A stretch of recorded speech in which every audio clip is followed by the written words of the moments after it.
Bienvenido, joven estudiante. El día de hoy vamos a hablar sobre los estados de agregación de la materia y sobre las propiedades que ésta experimenta. Antes que nada, permíteme recordarte uno de los conceptos de tu formación básica, que es la materia, ¿no? La materia es todo aquello que ocupa un lugar en el espacio. Y cuando hablo de todo lo que ocupa un lugar en el espacio, es decir, todo lo que mis órganos pueden percibir, o los órganos de los sentidos, es decir, lo que puedo leer, lo que puedo ver, lo que puedo tocar. Es decir, que puede llegar a ser desde materia palpable, así como en el caso del celular, o en su caso pueden llegar a ser partículas de perfume, que yo lo estoy teniendo en la sensación de olor, y bueno, esas pequeñas partículas también se consideran como materia. ¿Por qué? Porque están generando una respuesta en mi cuerpo. Entonces, todo aquello que ocupa un lugar en el espacio se define como materia. Y cuando hablamos de los estados de agregación, no es nada más que cómo estas pequeñas partículas se van agrupando entre sí. Entonces, palabra clave de esta palabra de estados de agregación de la materia es agregación, ¿sale? Y no es nada más que nosotros hacer una referencia de cómo estas partículas se agrupan entre sí y hacen posible encontrar a la materia como la conocemos en general. Entonces, vamos a encontrar que estos estados de agregación van a estar condicionados por la intensidad de la fuerza de atracción que tengan entre ellas, ¿no? Entonces, por ahí vamos a encontrar que hay algunos átomos que tienen mayor atracción por otros átomos o que tienen mayor capacidad de repulsión entre ellas. Entonces, ¿cuántos estados de agregación conocemos? Pues 3 son los que conocemos en nuestro planeta, sin embargo hay un cuarto, ¿sale? Sólido, líquido, gaseoso son los 3 primeros, y en el caso del plasma, que es un estado de agregación que en nuestro planeta no se conoce, sin embargo se tiene conocimiento de ello. Ahora, no estoy hablando de las pantallas de plasma, estoy hablando de un estado de agregación donde en lugar de estar establecidos los átomos por una fuerza de atracción, más bien están separados. Se le define como un estado de desmembramiento atómico, es decir, todas las partículas atómicas como el electrón, el protón y el neutrón se encuentran separadas, ¿sale? ¿En dónde lo podemos encontrar? Por ejemplo, en el caso del Sol, donde algunas propiedades, como en el caso de la temperatura, pues se encuentran bajo condiciones muy, muy intensas y por lo tanto me ocasionan este efecto dentro de los átomos. Ahora, vamos a encontrar, jóvenes, que todo esto viene regido por algo que se llama la teoría cinético-molecular. ¿A qué me refiero con esta teoría?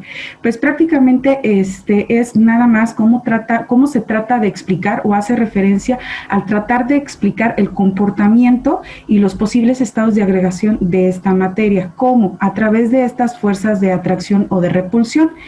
En breve lo voy a resumir a través de 2 postulados. El primero, las partículas que componen la materia siempre se encuentran en un estado de movimiento continuo o todas tienen un movimiento cinético, ¿sale? Es decir, se encuentran en estado vibratorio. Eso es independiente si está en estado sólido, en estado líquido o en estado gaseoso.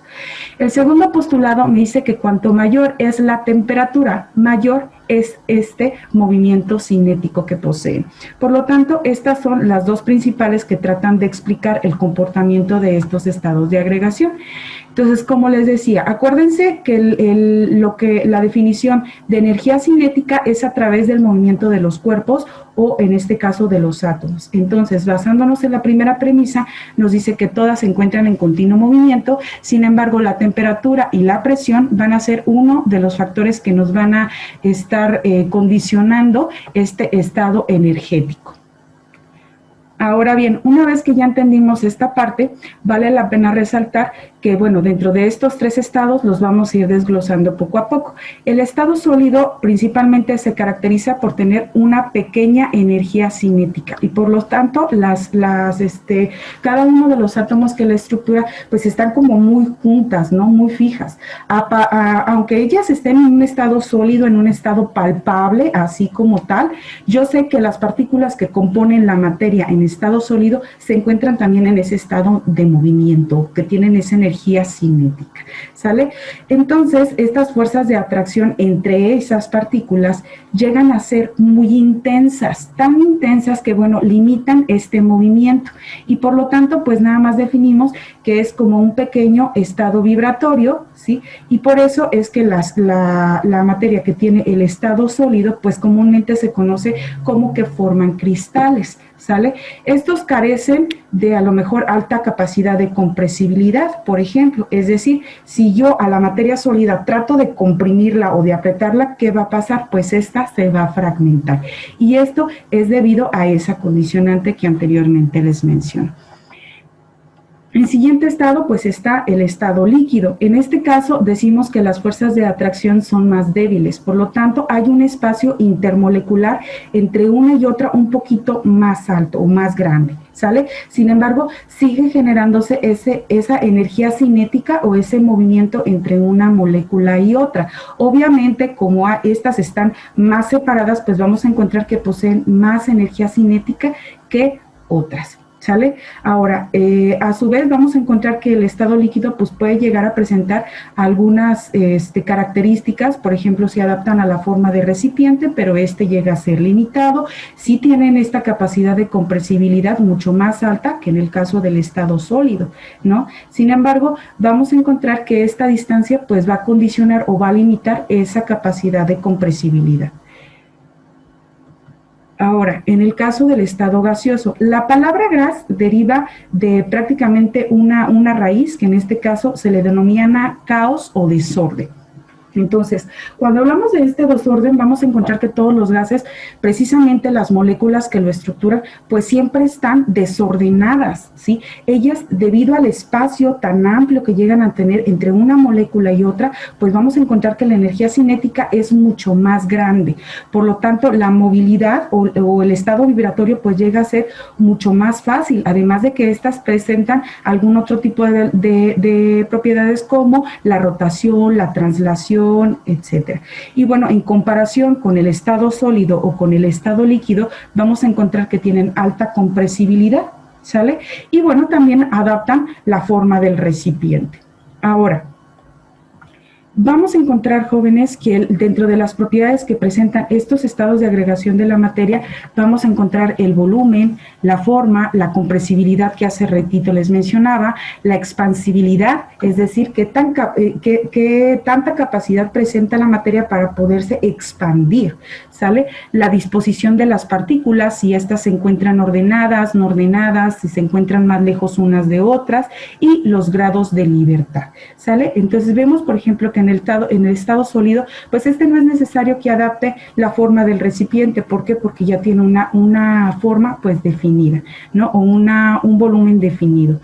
Ahora, en el caso de la compresibilidad, no se expanden, no se comprimen, vamos a encontrar que se ordenan a través de una red, por eso decimos que son cristalinas, y bueno, tiene un estado dentro de los grados de libertad, un estado vibratorio, ¿sale? Entonces podemos comparar a través de esta tabla comparativa cuáles son los parámetros que presenta tanto el estado líquido, el estado líquido, el gaseoso, comparados con el sólido. Y bueno, si comparamos todos estos factores, vamos a encontrar que en el caso de los gases son como los más desordenaditos, ¿sale? Los más incumplidos. Sí, y esto es ¿por qué? Porque se adaptan a la forma del recipiente, no sé si se comprimen, se llegan a expandir, las partículas se encuentran muy desordenadas, alejadas unas de otras, y tienen pues otros puntos de libertad que en el caso del estado sólido pues no presenta, y que comparte a su vez con el estado líquido, como podemos ver aquí en el último renglón. Ahora, los cambios de agregación, los cambios de estado de agregación de la materia van a estar regidos por algunos factores, ¿sí? ¿Cuáles son estos dos factores que van a condicionar el estado de agregación de la materia? Hace ratito les vine mencionando y les vengo repitiendo la temperatura y la presión. Por ejemplo, por ahí nos dice la literatura, si actuamos sobre las fuerzas que unen las partículas que conforman la materia, variando tanto la presión como la temperatura, estas pueden conseguir también que la materia cambie de estado de agregación. Y esto es porque al momento en el que nosotros incrementamos la temperatura, estamos incrementando esta energía cinética de las partículas, fomentando que el desordenamiento.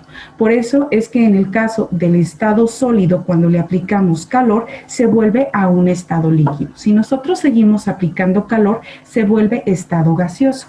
Un ejemplo de esto es muy común, puede llegar a ser, por ejemplo, si nosotros tenemos un cubo de hielo y yo lo coloco en un recipiente y aplico calor, ¿qué es lo que voy a empezar a ver? Que debido a la aplicación de la temperatura, las moléculas empiezan a entrar en un estado excitatorio, generando que pase de un estado sólido a un estado líquido. Si yo continúo incrementando esta temperatura, esta materia o esta agua ya líquida, como la conocemos a temperatura ambiente, entonces vamos a encontrar que va a seguir teniendo esta energía cinética, va a seguir incrementándola y cada vez los choques que van a tener entre las moléculas van a ser cada vez más y más grandes, generando que pase a un estado gaseoso. Ahora, un proceso inverso, ¿sale? En el caso de la presión. Si yo tengo un gas, por ejemplo, en el caso del gas de la casa, nosotros vamos a encontrar que cuando lo agitamos, ¿sí?, no se escucha como un gas, de hecho emite un sonido como si fuese líquido. Y esto es ¿por qué? Porque el gas común que liberamos en la estufa, cuando nosotros lo colocamos en un recipiente, todo contenido de metal, como es el que conocemos, ahora ¿qué es lo que pasa? Adentro incrementa la presión, generando que las partículas reduzcan cada vez más su espacio intermolecular y a través de eso pues las moléculas se van juntando y ¿qué es lo que pasa? Que hay un cambio de estado de agregación del estado gaseoso al estado líquido y es por eso que cuando yo agito, no lo vayan a hacer, cuando yo lo agito, pues se escucha como si fuese un líquido por ahí. Por eso también es tan importante cuando hay incendios en algunas casas, lo primero que ubican los bomberos es el lugar donde está el gas. Y esto es porque hay un aumento en la temperatura en el medio ambiente o en el exterior y por lo tanto, ¿qué va a generar? Que las moléculas que estén dentro del recipiente incrementen su energía cinética y con ello los golpeteos en la pared del tanque de gas y provoque pues una explosión. ¿Sale? Entonces, vamos a encontrar que los cambios de estado de agregación de la materia pues tienen diferentes nombres. Por ejemplo, cuando yo paso de un estado sólido a un estado gaseoso, directo, sin pasar por el líquido, se le conoce como sublimación. ¿Sale? Ahora, cuando uno de los ejemplos que esto podemos tener puede llegar a ser cuando calentamos cristales de yodo. Cuando calentamos los cristales de yodo vamos a empezar a ver que el yodo se empieza a evaporar. ¿Cómo? Sin pasar ni siquiera por el estado líquido. Ahora, del estado gaseoso, ¿sí?, al estado líquido. Mucha gente a este proceso le conoce como condensación. Sí, que también va a la par con licuefacción. ¿Dónde nosotros lo podemos encontrar? Cuando se condensan las gotas de agua en el ambiente y caen a través de lluvia, ¿sale? O simplemente cuando tapo un recipiente que está hirviendo o que tiene agua dentro y que está hirviendo, lo tapo y vemos cómo las partículas empiezan a condensar en la tapa del recipiente. Ahora, en el caso del estado líquido al sólido se le conoce como solidificación. Un ejemplo de esto es cuando yo coloco o cuando hago hielitos en el congelador de la casa. Ahora, el proceso inverso. Del sólido al líquido se le conoce como fusión, ¿sale? Y no es nada más que cuando saco yo el hielo, lo dejo afuera y bueno, voy a empezar a ver que ese líquido que está en la parte interna se empiece a derretir. Del estado líquido al estado gaseoso se le conoce como vaporización y este es el proceso que les comento cuando nosotros calentamos agua y vemos que surge todo el vaporcito. Y hay otro cambio que se le conoce de estado gaseoso al pasar al estado líquido, al estado sólido, perdón, y a este se le conoce como sublimación inversa. Ahora, un ejemplo de estos, de los de sublimación inversa, puede llegar a ser, por ejemplo, los logos que le colocan a las tazas. Esos logos que nosotros vemos que después le quedan como pequeños cristalitos, ¿sí? O cuando llevamos la taza a sellar para decirle al novio, eres mío y me perteneces, entonces ese sería un ejemplo, ¿sale? Todos los pigmentos y los colorantes primero sufren de un proceso de sublimación, ¿sí? Es de sublimación inversa, es decir, primero se convierten en un gas y después se cristalizan en la superficie de la cerámica, que en este caso pues hablaríamos de la taza como tal, ¿sale? Entonces, bueno, espero que hasta aquí les haya quedado más o menos claro toda esta parte, porque ahorita vamos a hablar de las propiedades que tiene la materia.